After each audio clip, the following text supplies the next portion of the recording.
I'm Phil DiCollegiero, Executive Director of the Amesbury Chamber of Commerce, and you're joining us for another episode of Behind the Brick Wall.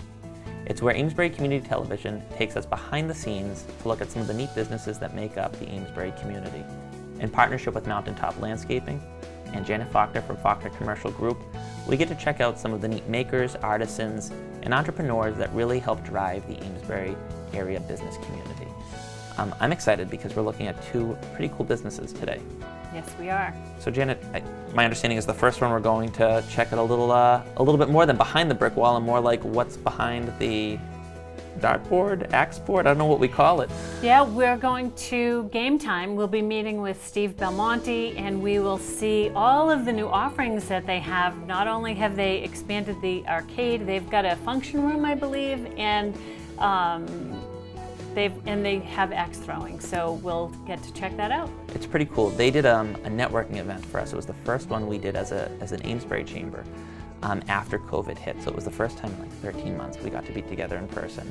We kept it socially distanced, people wore masks, but the networking event was come throw axes and enjoy some food. And it was pretty fun. I actually think that we'll do it again. Great. Yeah, I would love that. I missed that, so I wasn't here for that, so that would be great. Let's get that on the schedule. My understanding is though we're going to see you throw a couple axes today, maybe? Yes, I think so. We'll see. Stand clear. So Route 110 we're going to go and check out, and then after I think you're going to take us by KAHA Coffee too, in fact. Yes, so we'll go to Gametime and then KAHA Coffee Roasters. We'll meet with Tyler and see his operation there. So that's a really different business than Gametime Very different, too. and literally behind the brick wall.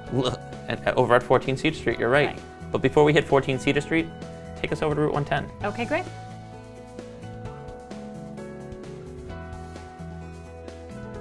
Steve, thanks for having me in today. I think that I had the reaction that everybody has when they walk in here, if they haven't been here for a long time. It is a wow. It's the what you've done in here is amazing. So tell me a little bit about how long ago did you buy this, and tell me a little bit about what you've done here. Sure, we bought it 2 years ago, March. We did pretty much a total shutdown for about 6 months, did the renovation, and then we got shut down by COVID for close to a year like everybody else. And we reopened, and things have been just phenomenal. I mean, it was slow to start. We had a 25% capacity, which went to a 50% cap, and then now we're at 100% cap. And the surrounding communities have just been over the top, greeting us with lines and lines of people coming in. We couldn't ask for anything more at this point. That's great. Yeah. Well, I didn't mention where we are, and here we are at 84 Haverhill Road. And this was a bowling alley for so many years, and I'm aging myself, but I can remember when this was Baldinelli's and Leo's, and but it is so much more now. So tell everybody a little bit about what you have to offer here. Everybody can see the axe throwing behind us. Yeah. So I want to hear more about that, but tell everybody a little bit about all the things that you offer. Sure. So we've gone from a traditional candlepin lane. There were 24 lanes at one point.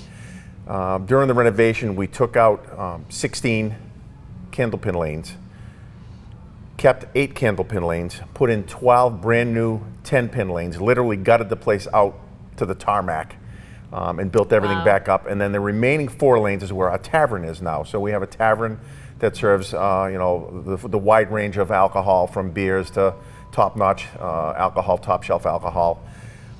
We have pizza, we have homemade steak and cheese rolls that literally sell out every week. We make those in our kitchen ourselves. Those are over the top. And we've added, again, candlepin bowling, 10-pin bowling. We now have a tavern. We now have, as you can see in the background, is axe throwing, which is also taken off big time. If you don't book a lane by, I would say, Wednesday afternoon, you're not going to get in for the weekend. It's been that busy. So we've also expanded the arcade. We have a large arcade, and we also have virtual reality as well in the arcade. So that's one of the other attractions that we have, as well as the full kitchen. And the arcade is, so having grandsons that are 10 and 11, they love the arcade. Right, yeah, it has most of the newest equipment that's out on the market. Again, the virtual reality ride is probably the #1 attraction in the arcade itself.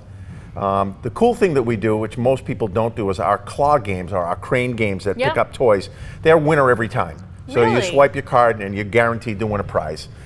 So we don't get the mom and dad or the mom and pop saying, don't play that, you're not going to win. Right. So people are now walking out with armfuls of toys and stuff. Right. And because now that secret's out. Exactly. And everybody's happy. So you swipe your card on the crane, you're going to either win a toy or a ball or a duck or whatever you're going to win, and everybody's happy. Great. You know, so yeah. Great. That's a really good idea. Yeah. You want everybody to be here and leave happy. Absolutely, right? yeah. So this whole area I didn't even know existed, and so this was the garage? This was a garage. They used to do auto mechanics out of the back here. And just kind of bring it back a little bit, I own another company that's called Patriot Vending and Amusements, and I met the old owner, Michael Leo, through running the arcade here. Yep. And knowing, being in the industry, I've also know the market. I've been in the market for basically my whole life. I had my first pinball machine when I was 12 years old and had games ever since. I know the area. I coached the Amesbury High School hockey team at one point. I was the assistant head coach. I was the junior varsity coach. So I knew the area. Mike Gorman approached me at one point saying that they're going to be building the new Maple Crossing facility up there. So things started to click in my mind about where the whole industry is going, where Amesbury's going. And I said to Anthony, I actually said to Mike Leo, if there's ever a point where you're interested in selling the place, please give me first right of refusal.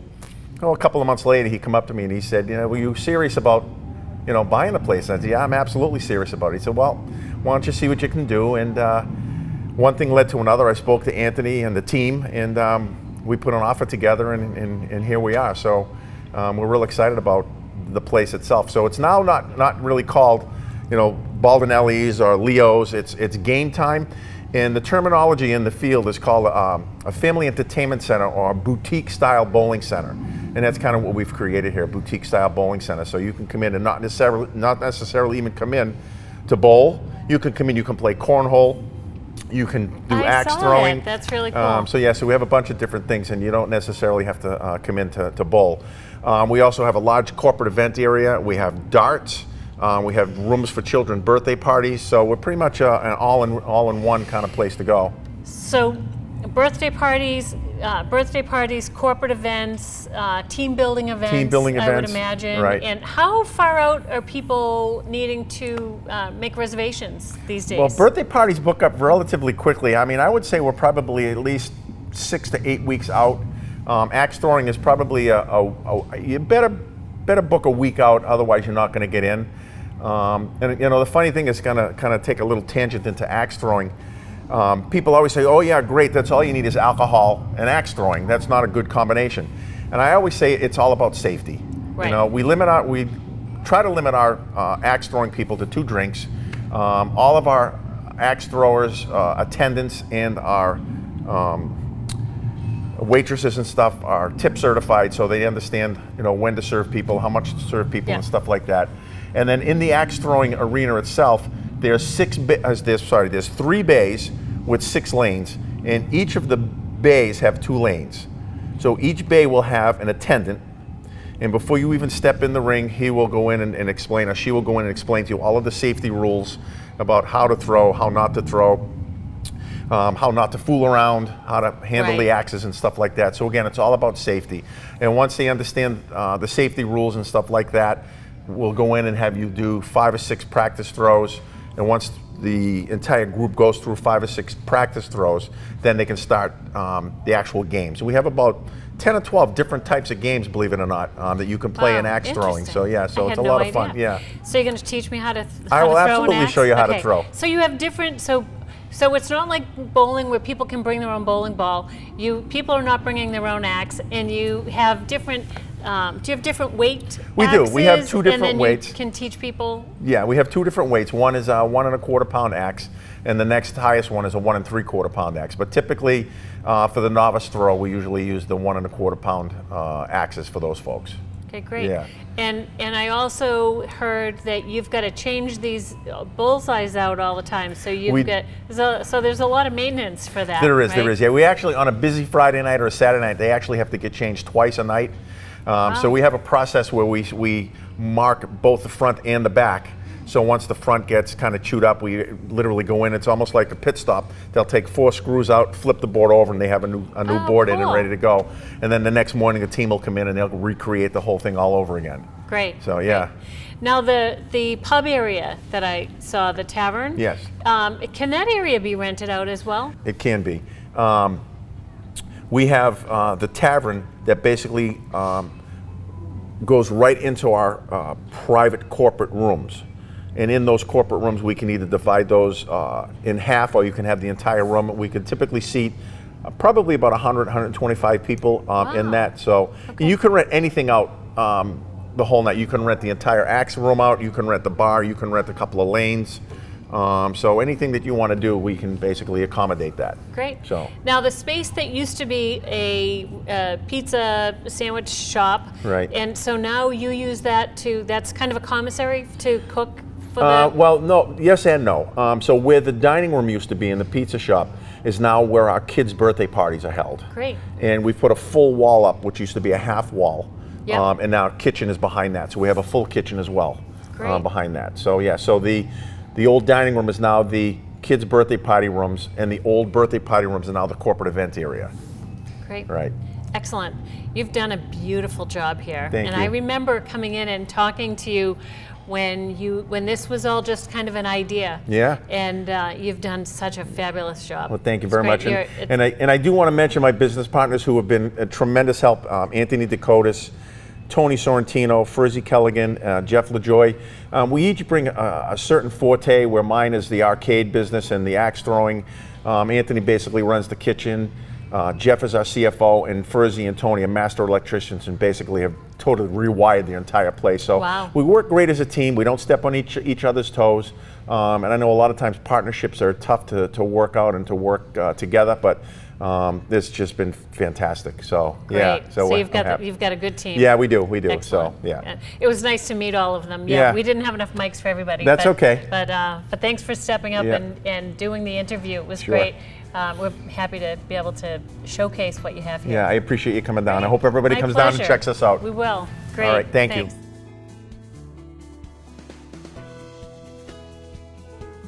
That was pretty cool.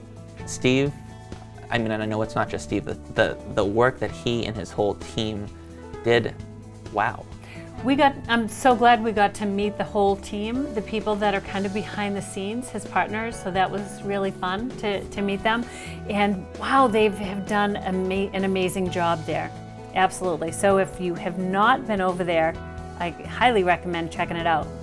We talk a lot about what drives people to a community. I actually think Gametime is probably one of the most underappreciated. It's a destination for sure. Yeah. I know people who come from all over now. I mean, between the axe throwing, the bowling, honestly, the great menu they have. They're nice setup with their bar. They have a lounge area. I think that we got to see. I mean, I certainly got to see it. I don't know if you got to see it. You'll have to go check it out. The fireplace though that they have set up where this casual lounge exists, plus the arcade games. It's a really great night out, whether it's with your friends, your spouse, or with your kids. And God knows they have ample parking. So I'm looking forward to going back there. They had a really great vision for that space, and it looks great. He did a very nice job. His team did a nice job. So thank you, Steve, for letting us come in and check it out, and we'll be back. Nice arm, by the way. I saw you throwing some axes. I don't know. Yeah, I think we may have some we may have captured that. I think there are some pictures at least. So I don't know. We'll post that up online later. But nice. I'm looking forward to going back, and it is a good reminder that even in Pearls, you can go there and throw axes and have fun. That's true. Very good. So next, we're going to check out Tyler Workman over at KAHA Coffee, right? Absolutely. KAHA Coffee Roasters at Cedar Street. Cool. Well, let's go check it out. Good. Okay, we're here at 14 Cedar Street, and I'm here with Tyler with KAHA Coffee Roasters. And I really look forward to hearing what you do and how you came to come to Amesbury. And the coffee sure smells good in here. So nice to meet you, Tyler. Yes, nice to meet you too. Thank you. So tell us a little bit about what you've got here. This is an 11-pound coffee roasting machine built in Oklahoma by US Roaster Corp. And it is a small batch machine, so we can roast 11 pounds at a time and really control the flame and the airflow to get a great tasting coffee. So how did you get into the coffee business? Well, I moved to America from New Zealand, and I felt like I really needed a change of career. So I always loved coffee, and I thought, you know what, Amesbury needs incredible coffee. So I decided to jump on in and start a coffee roasting business. Great. You've been here for how long? 5 years. 5 years? Yep. What brought you to Amesbury? Well, my wife, actually. Yes, my wife brought me to Amesbury, and we settled right in. We really enjoy being in Amesbury, and the business support here is incredible. Great. So anybody wanting to start a small business, I would recommend coming into Amesbury. Great, great. Anything in particular about Amesbury Yeah. that lends itself to small business?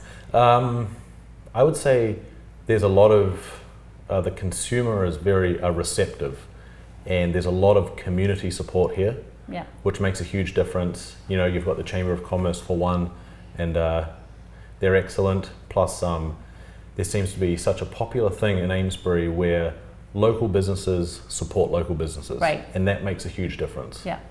Yeah. Great. So do you do retail? Do you do wholesale? Yep. Or both? So we don't have a storefront.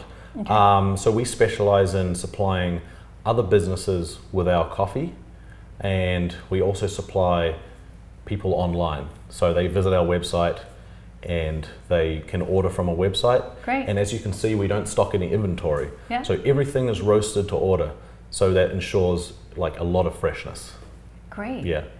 And so did you start in this location Yes. 5 years ago? Yes, so we started in this location 5 years ago. It was just this room initially, and then just 2 years ago, as the business began to grow, we bumped into the next room Expanded back it, there, yeah. and that is now the fulfillment room, and this is just solely the roasting room.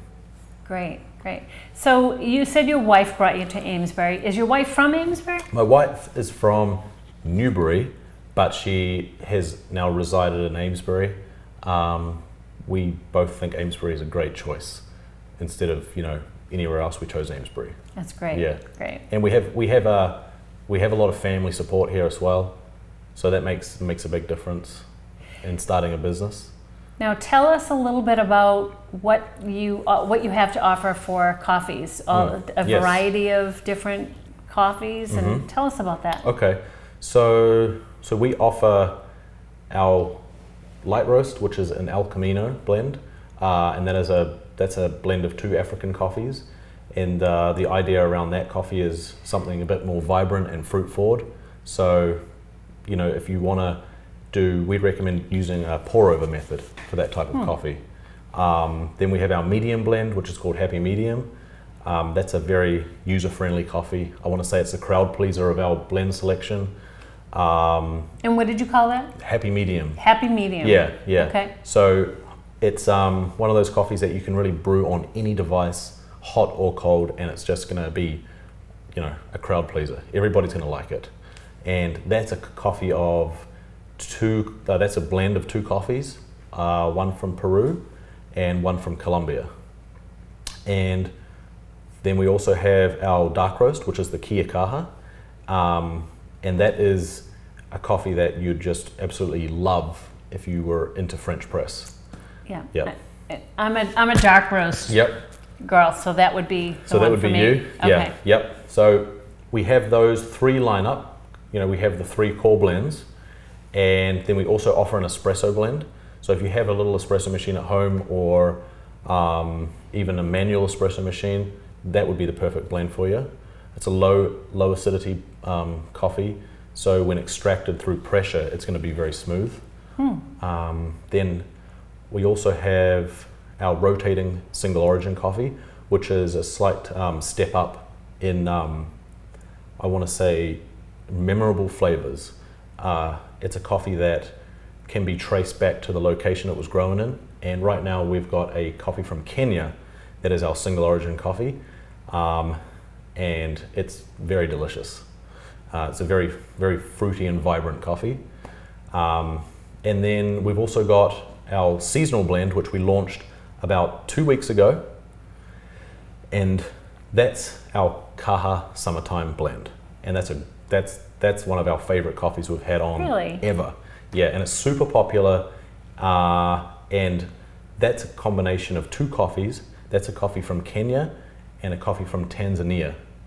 And that's a very delicious coffee. We've had people brewing that iced and cold brew and hot.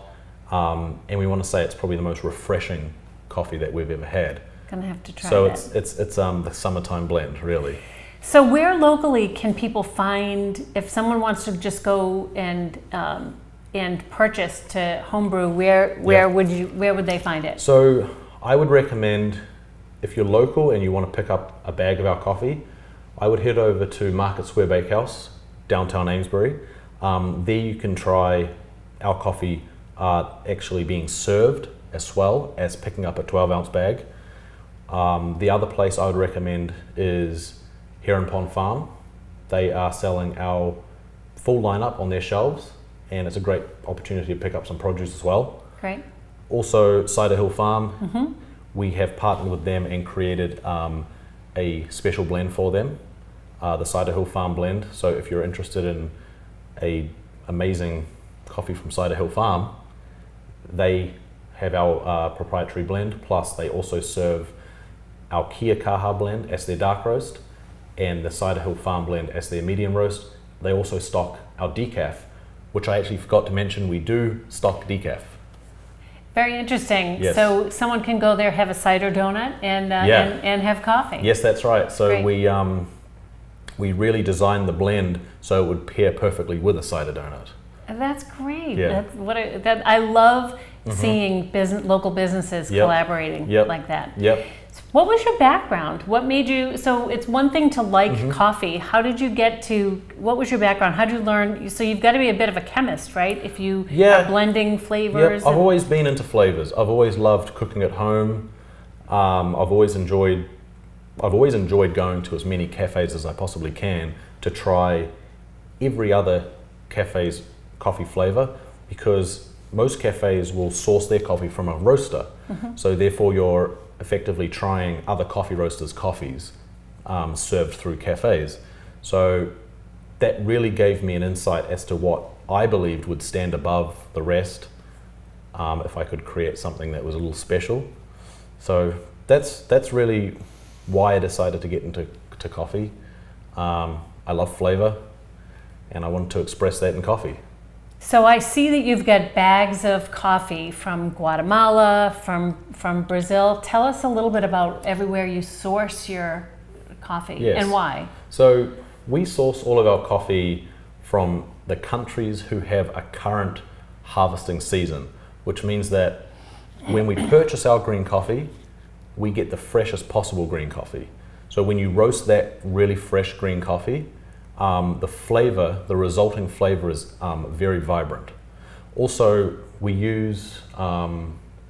make sure we import all of our coffee inside a Grain Pro bag, which is a plastic liner that goes inside the big coffee sack. Yeah. And that keeps the coffee free of mold and condensation and really aids in the freshness. So when the coffee is traveling from overseas to America, there's little that can go wrong with that green coffee, providing it's inside a Grain Pro bag. So you're ordering from Kenya and from Brazil, and what kind of transit time? Like, how do you plan for that? What kind of transit times are there? So we use importers, and these are companies that are specially set up to have boots on the ground in all of these coffee producing countries and import those coffees back to their warehouse.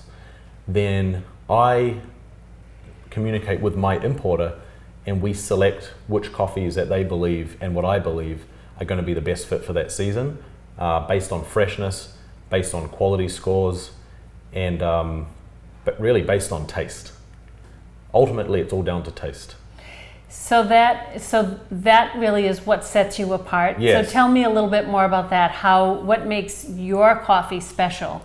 Well, when we roast a new coffee, we don't aim to have a light, medium or dark roast. We let the coffee decide what it's going to taste like, and then we dictate whether or not it's going to be a light, medium or dark based on what that coffee flavor is optimal. What the end result is? Yes, what the end result is.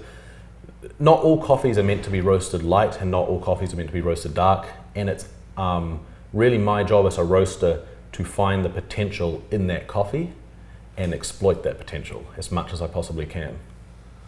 It's really interesting. And can you tell us a little bit about the process? Sure. So first off, we weigh 11 pounds of coffee, green coffee, and that 11 pounds goes into this hopper here. Mm-hmm. When the coffee machine is all warmed up and ready to go, we release the coffee into this drum. Underneath the drum, there's a flame that I can control infinitely, from 0 to 100, from off to on, and anywhere in between. And additional to that is airflow that I can control. So I can bring airflow in and have it circulate through the drum and control the style of roasting that I want to go for. So the roast cycle takes about 15 minutes, and depending on what happens in that 15 minutes, based on airflow and flame, you can get very drastic results flavor-wise. Yes. So we call that a roast profile. So how it's roasted really determines what the end result, what the flavor is going to be. That's right. That's right. And we continue to roast our coffees until we find the exact profile we're looking for, and we'll do our best to continually improve that profile over time when we have the coffee on hand. That's great. It's really interesting. Yeah. So you're not a chemist by background? I'm not a chemist. What did you no. do before you started roasting coffee? Well, before I roasted coffee, I did many different jobs. I was my first job was a dairy farmer, so I milked cows at 4 o'clock in the morning. In New Zealand? In New Zealand, yep. And then I went to film school, learned how to do a little bit of filming. Also, after that, I went and helped my cousin in Australia build some mountain bike tracks. And then I met my fabulous wife while traveling in Spain. One thing led to another, and we decided to move over here together and get married. And I decided that I needed a change of my career, and I wanted to go after something I was passionate about, something that excited me, something I was excited to wake up for, and that was coffee. And that's why I decided to go into this business and start KAHA Coffee Roasters. It's a great story. Yeah. Thanks for having us in. Absolutely. To see, and I can't wait to try some of your coffee. Thank you. Yes, and I'd just like to say we're big into education, so we have a monthly newsletter that goes out and we talk about all things coffee. So if you want to learn more about coffee, head over to our website. And we can order from there as well? You can order straight from the website, yes. So it ships straight to your door. We'd roast it fresh. We have no longer than 3-day turnaround. Also, I'd just like to say, I want to have a big shout out to Market Square Bakehouse. If it wasn't for them, taking me on and giving me a chance, then who knows? Excellent. Yes. Well, we're glad you're in Amesbury. Thank you. Nice to meet you, Tyler. Nice to meet you too. I appreciate you coming in. Great.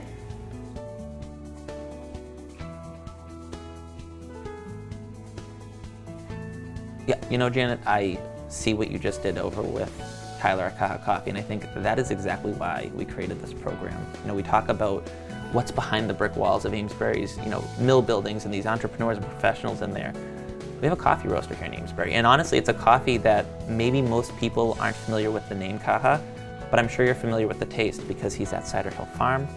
His coffee's at Market Square Bakehouse. I believe he's at Cafe Blue Dream. I think he's now working with 5 Daughters over in Merrimack. I mean, it's pretty cool, and it's such a neat niche business that not every community has somebody like him. Yeah, it's so interesting to see what's in that building, and it's too bad people weren't able to smell the coffee. Well, they can go by any of those businesses and smell it. Yes, that's a great idea. But I mean, that he came here, he's from New Zealand originally, right? He's really built a neat a neat business, and it's inspiring. It's something that you wouldn't necessarily see on a sign as you drive by Cedar Street, but He's got a great cool. story and a wonderful product, so I'm really glad that he's able to, people can order directly from him, and also that you can find it in some of the local retailers. It's nice. You did a good job of capturing his story, so Good. I'm psyched that It we was got fun. to see it. Thanks for the opportunity. Yeah, I'm thinking like we have to now really like raise the bar for the next video, because we got to see some two neat spaces here in Amesbury. So I don't know, we'll have to see what our next episode brings us. But this episode was pretty fun. It was really fun. Cool. Thanks. Well, I want to thank everyone for viewing the show today. I just can't say enough about the work that Amesbury Community Television does to make this possible, and so I'm going to do a little pitch for them right now.